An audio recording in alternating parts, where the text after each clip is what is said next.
आज की इस वीडियो में हम करने वाले हैं जनवरी 2024 में सीटेट का जो पेपर आया था उसके नेक्स्ट 10 क्वेश्चन जो मैथ्स और पैडागोजी से रिलेटेड होंगे। ठीक है, इससे पहले वाली वीडियो में हमने 40th तक के क्वेश्चन कर लिए थे। आज हम शुरू करेंगे 41 से। 41 कहता है shopkeeper sell and article of ₹324। अच्छा, तो सेलिंग प्राइस तो हमारे पास 41 का सेलिंग प्राइस आ गया 320 after giving a discount. Okay, discount है हमारे पास 28% ऑन मार्क प्राइस। मुझे नहीं पता। अब मुझे एक बात बताइए, बहुत ध्यान से मेरी बात सुनना। मान लीजिए मैं मार्केट गई और मैंने कोई 100 रुपए का सामान जिसके ऊपर MRP 100 रुपीज की थी देखी। ठीक है, अब मैंने उसको बोला कि भाई मुझे डिस्काउंट दो। उसने कहा मैम हम आपको ना 28% का डिस्काउंट दे देते हैं। तो इसके ऊपर 28% का डिस्काउंट लग जाएगा तो ये 72 रुपए का सामान बचेगा, हाँ या ना? 72 रुपए का सामान पड़ेगा तो ये क्या हो जाएगा, मेरा सेलिंग प्राइस। क्लियर है या नहीं? ये बात समझ आइए। कोई MRP अगर 100 रुपए की थी, उस पर अगर 28% का डिस्काउंट दिया तो मैंने उस चीज को कितने में खरीदा होगा? 72 रुपए में खरीदा होगा। येस और नो? सेम चीज यहाँ पे। मार्क्ड प्राइस मुझे नहीं पता। मान लो मेरा मार्क प्राइस X है, तो X का 100% होता है वैसे टोटल, उसमें से माइनस कर देंगे 28%, तो बचेगा कितना? 72%। यानी X का 72% किसके बराबर होगा? सेलिंग प्राइस के। क्लियर हुई ये बात या नहीं? X का X यानी MRP मार्क्ड प्राइस। ठीक है, तो X हमने माना मार्क प्राइस को और 72% क्या होगा उसका? Selling price. देखो, करने को तो आप ऐसे भी कर सकते थे, पहले आप निकालते 28% फिर आप माइनस करते। नहीं, क्यों करना है?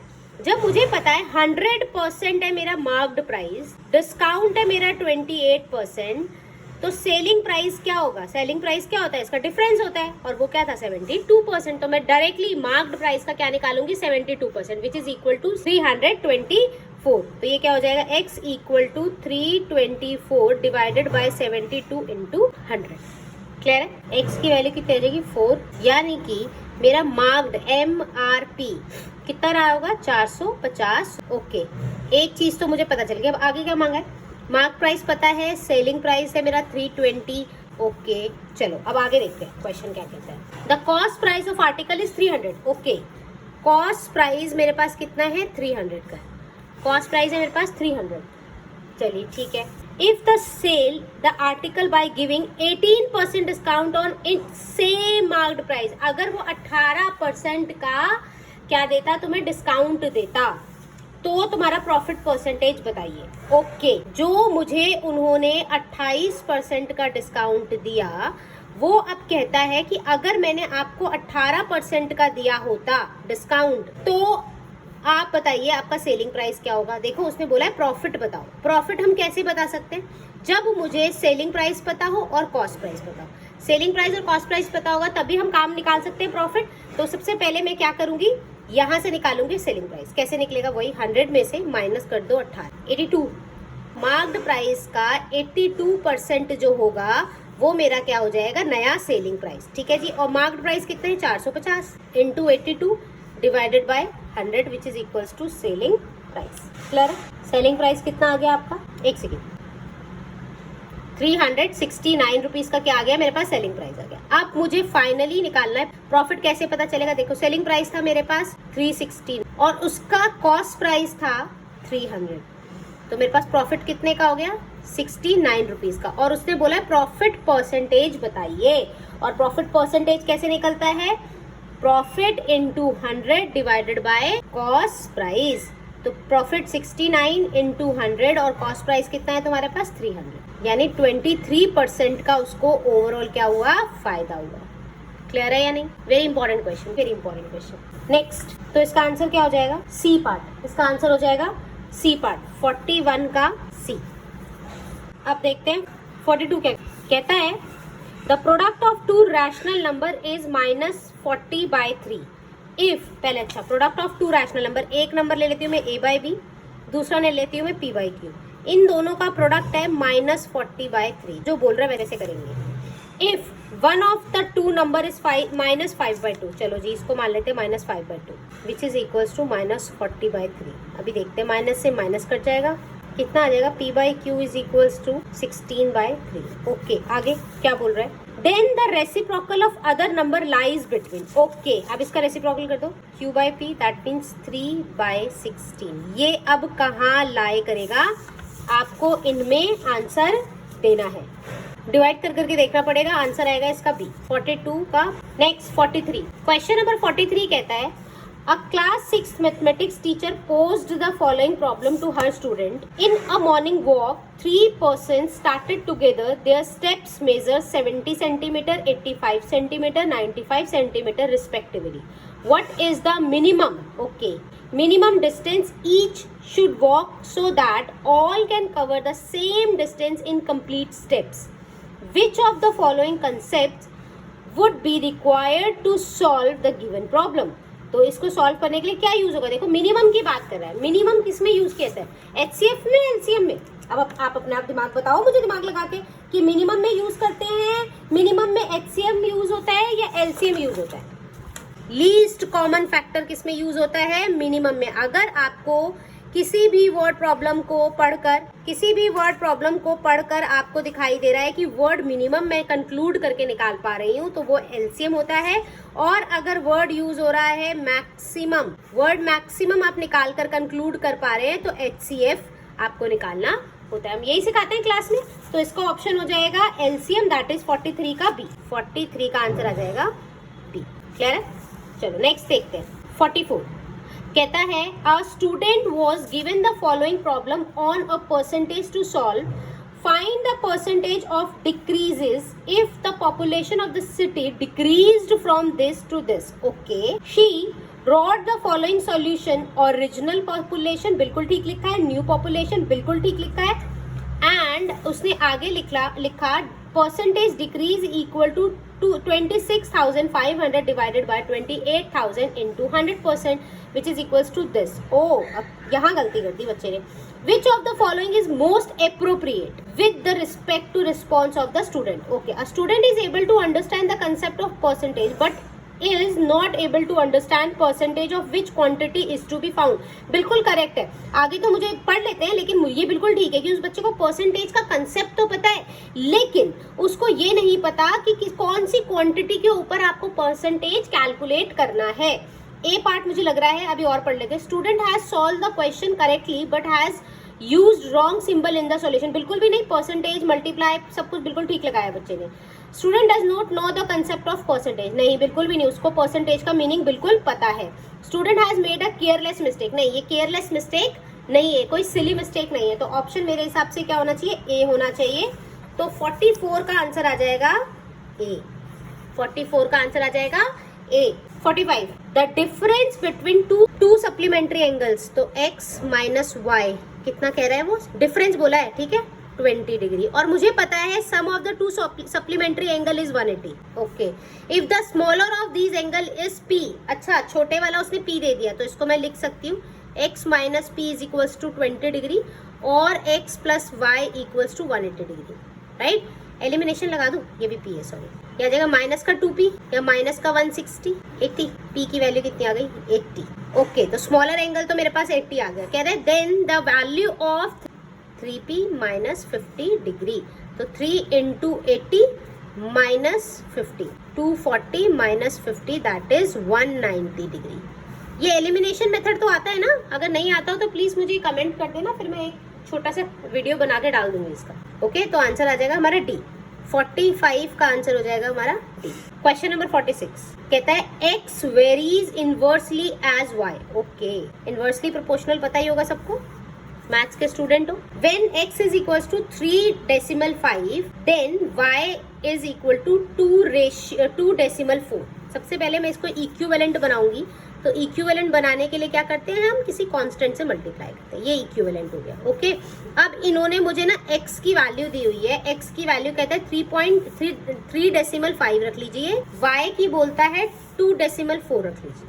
तो ये क्या आ जाएगा, 35 इंटू 24 इक्वल टू k, क्या आ जाएगा 840। तो मेरे k की वैल्यू आ गई 8.4।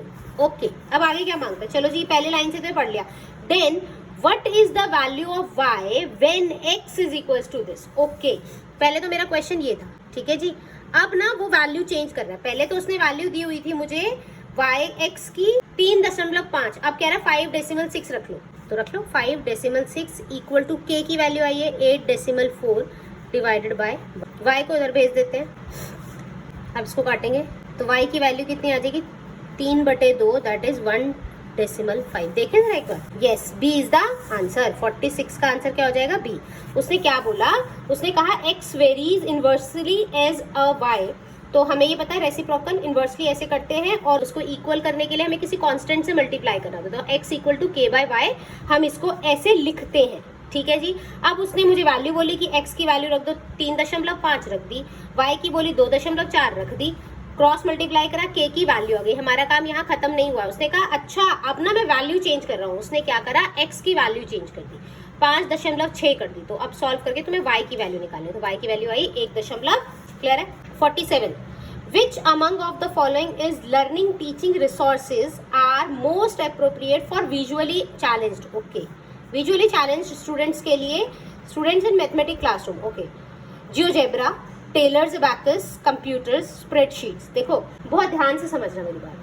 जो विजुअली चैलेंज्ड स्टूडेंट होते हैं ना उनके लिए टेलर्स ने एक अबैकस देखा ना, वो लकड़ी के बीट्स होते हैं और उसको प्लस माइनस मल्टीप्लाई वो कैलकुलेशंस के लिए हम यूज करते हैं। अबैकस आप सबने देखा होगा राइट, तो उसको टच करके वो फील करके उसको समझ सकते हैं, प्लस मल्टीप्लाई मल्टीप्लिकेशन डिवीजन वो वहां से सीख सकते हैं। तो मुझे ना जियोजेब्रा तो नहीं हो सकता। जियोजेब्रा में तो तुम्हें एक चीज को उठाकर खुद से, अगर मैं मान लो एक रबर बैंड का यूज करती हूँ और जियोजेब्रा के ऊपर यूज कर रही हूँ, तो मुझे लिफ्ट करके देखना पड़ेगा और फिर पता नहीं चलता उसमें। जियोजेब्रा में आप टच करके नहीं पता कर सकते, तो किस में पता कर सकते हैं? टेलर्स की अबैकस में।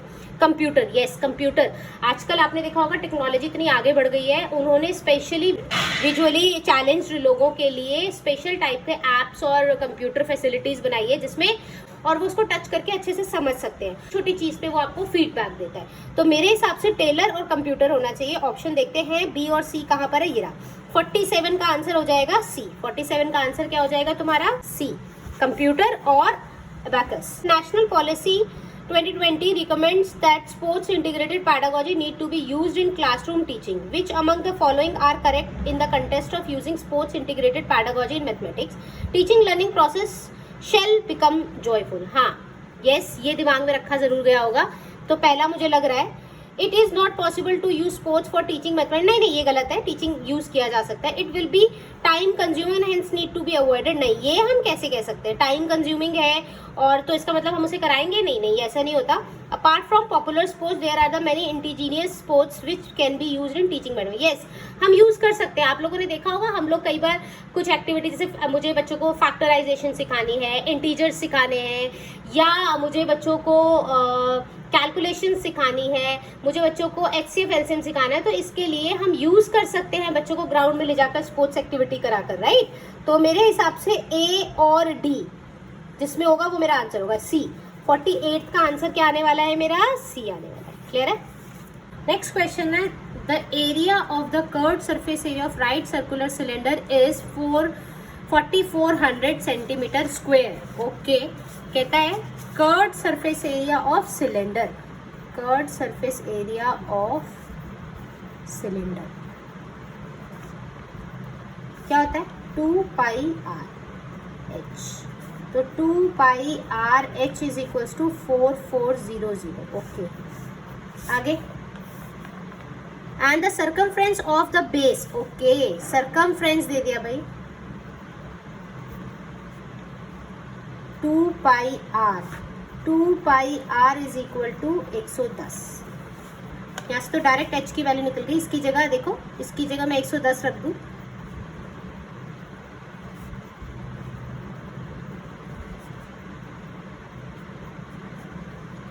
एच की वैल्यू तो मेरे पास 40 आ गई। ओके, मांगा क्या है? वॉल्यूम। तो मुझे रेडियस भी चाहिए होगी, तो इसको निकालते हैं 222/7 इंटू आर 110।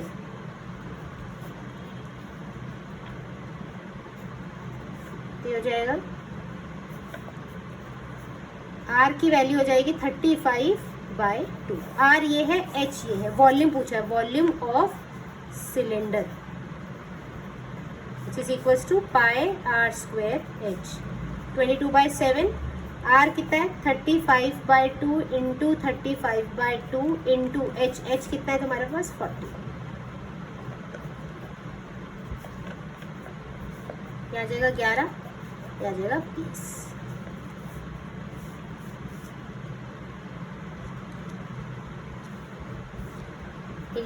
ये आ जाएगा आपके पास 11 इंटू 35 इंटू 100, 35 385। क्या था तुम्हारा सेंटीमीटर, सारा काम हमने किस में किया है, सेंटीमीटर स्क्वायर में, तो सेंटीमीटर क्यूब हो जाएगा। लेकिन उसने मांगा क्या है, मीटर में। अब ध्यान से देखो, जब वॉल्यूम की बात आती है, जब वॉल्यूम की बात आती है तो तुम्हारे पास 3 चीजें होती है, 2 रेडियस और 1 एच। कोई भी किसी भी चीज का, किसी भी फिगर की, किसी भी सॉलिड फिगर की आप जब वॉल्यूम निकालते हो तो उसके अंदर 3 क्वांटिटीज होती हैं हमेशा। तो इसीलिए 3 सेंटीमीटर है जिसको तुम्हें मीटर में बदलना है। तो 1 सेंटीमीटर को बदलने के लिए तुम 100 से डिवाइड करते हो, तो 3 सेंटीमीटर है तुम्हारे पास, 100 100 और 100। 1 2 3 4, 1 2 3 मीटर क्यूब, ये हो जाएगा मेरा आंसर। देखो ऑप्शन में कहाँ पे है, बी ऑप्शन नंबर बी, 14 का बी आंसर तुम्हारा हो जाएगा। क्लियर है। नेक्स्ट क्वेश्चन देखो, क्वेश्चन नंबर 50th कहता है box open at the top is made of the wood of thickness 3 centimetre. Okay, तो कोई एक बॉक्स है, ऐसे दिखने वाला है, इसकी ये थिकनेस है 3, तो ये भी आ जाएगी 3। Okay, it's external length breadth और हाइट। ओके, लेंथ दी है उसने 1.48 मीटर, लेंथ ब्रेथ दी है 1.16 मीटर एंड हाइट दी है 83 सेंटीमीटर। देखो ये 3 सेंटीमीटर में था, तो मैं इसको भी पहले सेंटीमीटर में ही बदल देती हूँ। तो इसको सेंटीमीटर बदलेंगे तो 148 आ जाएगा, इसको बदलेंगे 116 हो जाएगा, और ये तो ऑलरेडी सेंटीमीटर में है। ठीक है, तीनों यूनिट सेंटीमीटर में हो गई। अब ध्यान से देखना मेरी बात, उसने क्या बोला आगे, वो कहता है what will be the cost of painting it's inner surface. अंदर की तरफ पेंट करना है, अंदर की तरफ। क्लियर है, अंदर की तरफ पेंट करने की वो बात कर रहे हैं, बाहर की तरफ पेंट करने की बात नहीं करना। लगना तो कर्व्ड सरफेस एरिया है, curved surface area plus area of base, यही लगना है। कर्व्ड सरफेस एरिया लगेगा और एरिया ऑफ बेस लगेगा, क्योंकि किसी चीज का, इमेजिन करो ये मेरा फोन का कवर है, इसके ना वो अंदर पेंट करने की बात कर रहा है, और ऐसे ही ऊपर से ऊपर है, तो मुझे जमीन पे पेंट करना है, चारों दीवारों पे करना है। जब चारों दीवारों पे करेंगे अंदर से, तो क्या लगता है अंदर कर्व्ड सरफेस एरिया, और जमीन है तो जमीन का लग जाएगा, छत है ही नहीं तो छत का नहीं लगेगा, तो इसीलिए कर्व्ड सरफेस एरिया प्लस में एरिया ऑफ बेस। क्लियर है। अब एक चीज और समझो, मान लो ये यहाँ से लेकर यहाँ तक मैंने 10 दिया हुआ है, ये पूरा यहाँ से लेकर बाहर जो है, ये पूरा यहाँ से लेकर यहाँ तक 10 दिया है, और अंदर वाला यहाँ से लेकर यहाँ तक का क्या है 8 है, बाहर वाला 10 है डिस्टेंस, और ये अंदर वाली जो साइड है ना, ये यहाँ से लेकर यहाँ 8 है, तो इसका मतलब ये और ये बन रहा होगा और ये बन रहा होगा। समझ आ रही है मेरी बात। तो सेम चीज यहाँ पर है, उसने क्या कहा, पूरी लेंथ, बाहर तक की जो पूरी लेंथ है वो कितनी है 148 सेंटीमीटर है, और 3-3 सेंटीमीटर दोनों तरफ से, 3 सेंटीमीटर इधर और 3 सेंटीमीटर इधर बाहर के लिए मुझे अंदर पेंट करना है। तो अंदर वाले के लिए मुझे निकालना पड़ेगा, तो मैं क्या करूंगी 3 ये, तो इसमें से 6 माइनस कर देंगे, तो क्या आ जाएगा 142। तो जब मैं इंटरनल फिगर देखूंगी, इंटरनल में क्या देखूंगी, मेरा क्या है ये ओपन बॉक्स, तो क्यूबॉइड, इंटरनल जो क्यूबॉइड की डायमेंशन देखूंगी मैं, वो क्या आने वाली है, लेंथ आ जाएगी 142। ऐसे ही ब्रेथ की जब बात करेंगे, तो ब्रेथ कितना है हमारा पास 116, उसमें से भी 6 माइनस हो जाएगा, तो कितना बचेगा तुम्हारे पास 110। तो ब्रेथ कितना आ जाएगा 110। क्लियर है। अब हाइट देखो, हाइट, अब एक बात बताओ, अगर मैं इसकी हाइट देखूं तो सिर्फ नीचे से ही तो कटेगा, ऊपर से थोड़ा ना कटेगा, ऊपर से, क्योंकि ऊपर से तो ढका ही नहीं है, ऊपर से तो खुला हुआ है, ये चीज ऊपर खुली हुई है, तो एक ही यहीं से तो कटेगा, ये तो 3 कटेगा, तो 83 में से हम घटाएंगे 3, तो आंसर आ जाएगा 80। तो नई वाली डायमेंशन क्या आ जाएगी मेरे पास, लेंथ ब्रेथ और हाइट। अब उसने बोला कि मेरे को क्वेश्चन में ऊपर ओपन है, तो आप मुझे इसका क्या निकाल के दिखाइए पेंट करने के लिए। तो मैंने क्या कहा था, इसका लगेगा कर्व्ड सरफेस एरिया और साथ में हमारे पास जमीन का एरिया। तो curved surface area of cuboid कितना होता है 2 टाइम BH प्लस में HL और नीचे रेक्टेंगल है तो क्या होगा, लेंथ इनटू ब्रेथ। अब इसमें लगा दो सारी चीजें।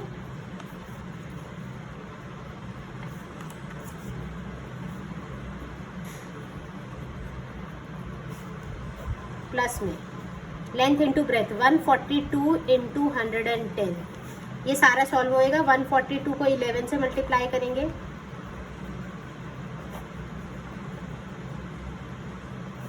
यहाँ आ जाएगा 15620।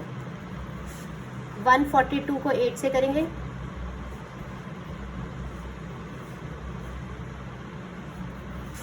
11360, 8800।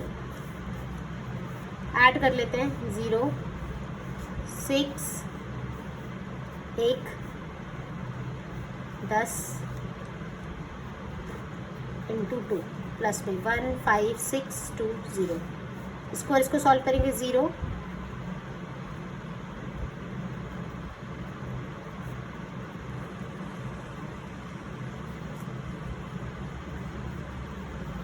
15620 55।